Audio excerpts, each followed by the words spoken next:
এই শাবান মাসে সবচেয়ে বেশি গুরুত্বপূর্ণ চারটা আমল। এক নাম্বার হলো আল্লাহ রাসূল সাল্লাল্লাহু আলাইহি সাল্লাম শাবান মাসে রোজা রাখতেন। এক নাম্বার আমল কি বললাম? শাবান মাসে আল্লাহ রাসূল রোজা রাখতেন।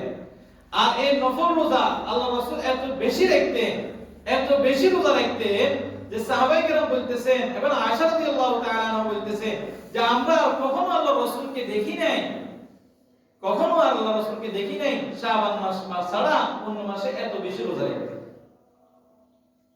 আব্দুল্লাহ ইবনে যায়েদ বলতেছে যে আমরা আর কখনো দেখি নাই আল্লাহ রাসূলকে যে উনি এত বেশি শাবান মাসে রোজা রাখতেন, শেষ দুই দিন ছাড়া। ইয়াউমুশ শাক শেষ দুই দিন, 28 তারিখ না 29 তারিখ না চাঁদ উদয় হবে এই শেষে। এবং একদিন আব্দুল্লাহ ইবনে যায়েদ আল্লাহ রাসূলকে জিজ্ঞেস করলেন, হুজুর আপনি শাবান মাসে এত বেশি রোজা কেন রাখেন? আব্দুল্লাহ ইবনে যায়েদ যখন আল্লাহ রাসূলকে জিজ্ঞেস করলেন, হুজুর আমরা সারাটা বছর আপনাকে এত বেশি রোজা রাখতে দেখি নাই, যেমন আপনি শাবান মাসের ভিতরে এত বেশি রোজা রাখেন, তার কারণ হুজুর আপনি আমাদেরকে একটু জানান। আল্লাহ রাসূল সাল্লাল্লাহু আলাইহি সাল্লাম যায়েদ আব্দুল্লাহ ইবনে যায়েদ সহ সাহাবায়ে কেরামদেরকে বললেন, শোনো তোমরা কি জানো না শাবান মাসের ভিতরে সারা বছরের যতগুলো ইবাদত বান্দা করে, আমরা যতগুলো ইবাদত করি শাবান মাসের মধ্যে আল্লাহ পাক রব্বুল আলামিনের নিকট বান্দার আমলগুলো উঠানো হয়, পেশ করা হয়। শাবান মাসে বান্দার আমলগুলো আল্লাহর কাছে পেশ করা হয়। অন্যান্য হাদিসের ভিতরে বলেন শাবান মাসের ভিতরে অথবা প্রত্যেক দিন অথবা সোমবার এবং বৃহস্পতিবারে বান্দার আমলগুলো আল্লাহ পাক রব্বুল আলামিনের দরবারে পেশ করা হয়। ও আমার সাহাবায়ে কেরাম, আমি কি চাই না যে আমার ইবাদতগুলো আল্লাহ পাক রব্বুল আলামিনের দরবারে রোজা অবস্থায় পেশ করা হয়? যে আমার আমলটা আল্লাহর দরবারে কিভাবে পেশ করা হয়? আমি রোজাদার। আল্লাহ রাসূল সাল্লাল্লাহু আলাইহি ওয়াসাল্লামের হাদিসের ভিতরে বর্ণিত আছে, ফেরেশতাদের একটা দল সকালবেলা আসে, আসার পরে তার বান্দাদেরকে একটা অবস্থায় দেখে সারা রাত যারা ওই বান্দার কাছে ছিল যতগুলো আমল করতে সবগুলো আমল নিয়ে সকালবেলা ভোরবেলা যখন আল্লাহর দরবারে হাজির হয়, এখন বান্দা যে অবস্থায় দেখছে সাহাবায়ে কেরাম বলতেছেন রাসূল সাল্লাল্লাহু আলাইহি সাল্লামকে, সাহাবায়ে কেরামকে রাসূল বলতেছেন যে বান্দা যে আমল অবস্থায় আছে আল্লাহর দরবারে ওই আমল অবস্থায় তার আমলগুলো পেশ করা হয়। সন্ধ্যাবেলাগুলো যখন সকালবেলা চলে যায়, সারাদিন বান্দারা যে আমল করছে সন্ধ্যা যখন শুরু হয়, সন্ধ্যাবেলার ফেরেশতাগুলো আসার আগে আগে সারা দিনের ফেরেশতারা বান্দা যে আমলগুলো করছে ওই আমলগুলো নিয়ে আল্লাহ পাক রব্বুল আলামিনের দরবারে পেশ করে। এজন্য আমি চাই আমার সারা দিনের রোজার সাহারি ইফতারের সময় যেন আমার ফেরেশতারা যাদেরকে জিম্মাদার দেওয়া হয়েছে আমার আমল বান্দার আমলগুলো আল্লাহর দরবারে পেশ করার জন্য, আমার আমলটা যেন রোজা অবস্থায় আল্লাহর দরবারে পেশ হয়। সুবহানাল্লাহ। তাই এইজন্য আল্লাহ রাসূল কি করতেন? শাবান মাসে বেশি বেশি করে রোজা রাখতেন। আমরাও ইনশাআল্লাহ শাবান মাসে বেশি বেশি করে নফল রোজা রাখবো, জন্য প্রস্তুতি নিই। তাহলে প্রস্তুতিমূলক এক নাম্বার আমলের কথা বললাম, নফল রোজা রাখা। আল্লাহ রাসূল রাখছে, এজন্য আমরা ইনশাআল্লাহ এই রোজা রাখার চেষ্টা করব। দুই নাম্বার হলো আল্লাহ রাসূল সাল্লাল্লাহু আলাইহি সাল্লাম সাহাবায়ে কেরামদেরকে বলছেন, রমজান মাস আসছে, যেহেতু এই রমজান মাস হলো কোরআন অবতীর্ণের মাস, এই মাসে তোমরা প্রচুর পরিমাণে কোরআন তেলাওয়াত করতে হবে। আর হঠাৎ করে যখন তোমাদের জন্য রমজান আসার উদয় হয়ে যাবে ওই সময় হয়তো তোমাদের পক্ষে সম্ভব হবে না। তোমরা শাবান মাস থেকে অভ্যস্ত করো কোরআন তেলাওয়াতের জন্য, নিজেকে অভ্যস্ত করে নাও যাতে রমজান মাসে তোমরা কোরআন তেলাওয়াত করতে পারো। তেলাওয়াতুল কোরআন আফজালুল যিকরি তেলাওয়াতুল কোরআন, কোরআন তেলাওয়াত হলো সর্বোত্তম ইবাদত। তাহলে আমরা রমজানে অনেকে 2 খতম 3 খতম করি, কেউ পড়ি করি কেউ না পড়ি করি। বল হুজুর না পড়ি কেমনে তেলাওয়াত করে? কোরআন শরীফ একটা খুললাম, খুলি চোখ বলে বলে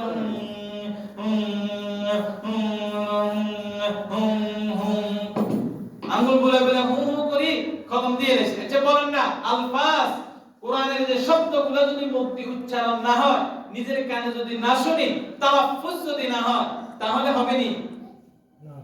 আপনি কথা বলতেছেন আর কি কারোর সাথে, তা আপনি কি বোবা নেই? বোবা আমি বোবা মুহা করতেছি। আপনাকে তো আল্লাহ পাক রব্বুল আলামিন জবান দিবেন, তালাফুজ করার মতো শক্তি দান করছেন। আল্লাহ পাক রব্বুল আলামিন আপনাকে লিসান দিবেন, জবান দিবেন। জবান দিয়ে উচ্চ স্বরে তেলাওয়াত করবেন, দিল পরিষ্কার হবে এবং চোখে দেখবেন এবং নিজের কানে শুনবেন, ভালো লাগবে। তাহলে আমরা যারা কোরআন তেলাওয়াত করব, ইনশাআল্লাহ নিয়ত করছি রমজানে এক খতম দুই খতম করব। আমরা শাবান মাস থেকে উপস্থিত করে ফেলি, অন্তত শাবান মাসে এক খতম কোরআন করার নিয়ত করে ফেলি, যে শাবান মাসে যদি এক খতম করে ফেলতে পারি, ইনশাআল্লাহ রমজান মাসে দুই খতম করতে পারবো। কেন? আমি উপস্থিত হয়ে গেছি তেলাওয়াতের জন্য।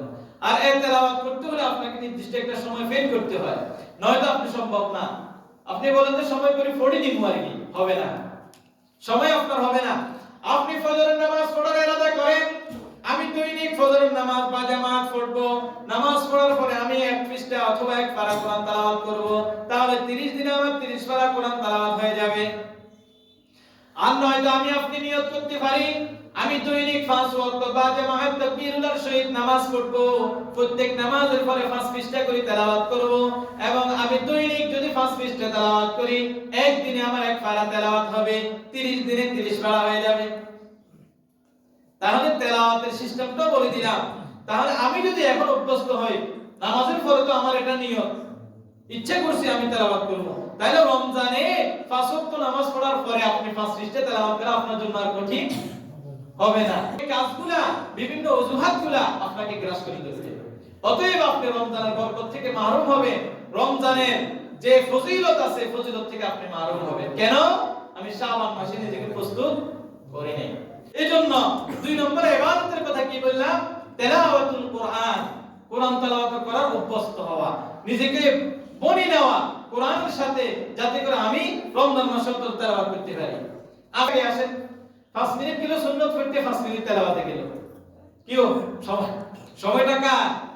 আল্লাহ। আল্লাহর দেওয়া সময়, আল্লাহর দেওয়া জান, আল্লাহর দেওয়া মাল, আল্লাহর দেওয়া সময় আমি যদি আল্লাহর জন্য না দিতে পারি, রমজান মাসের মতো বরকতার ফজিলতপূর্ণ মাসও থেকেও আমি আপনি মাহরুম, আমি আপনি মাহরুম। তাহলে শাবান মাসের 2 নম্বর ইবাদতের কথা কি বললাম? তেলাওয়াত করা, কোরআন শরীফ তেলাওয়াত করা। 3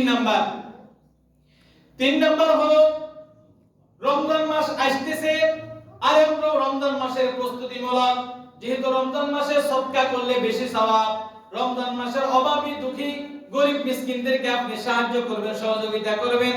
এই জন্য রমজান মাস আসার আগে আপনি গরিব মিসকিন এতিম অসহায় মানুষরা যেন অন্তত আপনার দেওয়া কিছু দিয়ে সেই জন্য ইফতার করতে পারে, সেই প্রস্তুতি যেরকম আপনার পরিবারের জন্য করতেছেন, ওই গরিব মিসকিন এতিম অসহায়ের জন্য আপনি চিন্তাটা করেন। 3 নম্বর হলো সদকা। 3 নম্বর কি করা? সদকা করা। সদকাটা কেন করবেন? যেহেতু আমি রমজানে মানুষকে কি করব? দান খয়রাত করব। কাদেরকে করব? যারা সদকা, দান, খয়রাত বা সহযোগিতা পাওয়ার উপযুক্ত তাদেরকে দিব। বুট 1 কেজি দিলাম বা 2 কেজি দিলাম, সিরা দিলাম বা মুড়ি দিলাম, সেমাই দিলাম বা চিনি দিলাম, যাই দিলাম, আমি যদি রমজানের আগে দিয়ে দিলাম, তাহলে ওই গরিব মিসকিন অসহায় ব্যক্তি কষ্ট করে হলেও 1 কেজি মুড়ি অথবা 1 কেজি বুট নেওয়ার দরকার হবে না। অন্তত তার এই টাকাটা অন্য জায়গায় সে ব্যবহার করতে পারবে, ওষুধ পিছুত খরচ করতে পারবে। আপনি শাবান মাসে একটু একটু সদকা করেন। যদি আপনি 10,000 টাকা রমজান মাসে দেওয়ার খেয়াল থাকে, 5,000 টাকা শাবান মাসে সদকা করে ফেলেন, আর 5,000 টাকা রমজান মাসে দেন। কেন দিলেন? আপনার নিজেকে অভ্যস্ত করে নিলেন, মানায় নিলেন, এবং গরিব মিসকিন অসহায় লোকেরাও রমজান মাসে স্বাচ্ছন্দ্যে ইফতার করাটা টেনশন মুক্ত ভাবে তাদের জন্য সহজ হলো। তাহলে শাবান মাসের 3 নম্বর ইবাদত কি করব? সদকা করব।